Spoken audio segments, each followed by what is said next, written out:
আল্লাহ তুমি এমপি মানে সংসদে পড়াও আমার উপকার করতে পারে আর তোমাকে উঠবেন না তোমাকে বন্দোবস্ত আছে আমাদের দুই একটা নেতা আছে কথা বলা বলবে আমার কথা যদি কোনো ভুল হয় আল্লাহ আজকে মাফ করে দেন আমি আপনারা সবাই বসে থাকেন থাকেন মাঝেই আমরা তবারক বিতরণ করবো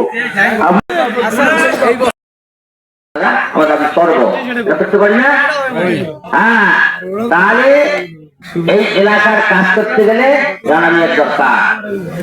এই অবহেলিত এলাকায় কাজ করতে গেলে রানামিয়ার দরকার। এটা হলো আমি যখন চেয়ারম্যানিতে দাঁড়াচ্ছি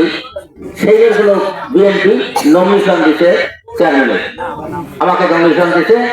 উনি সেদিন নমিশন দিতে উনি ঢাকায় ছিল। তো রাজা কোনো সভাপতি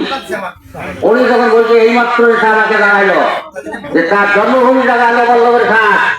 ওই 15 বছরের নমিশনটা সর্বপ্রথম দিতে হবে। ওরা নেতার কথা এই বল্লভের ঘাটের জন্য উনি এত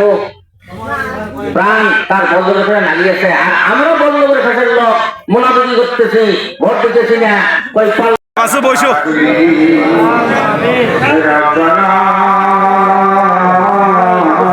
আবেন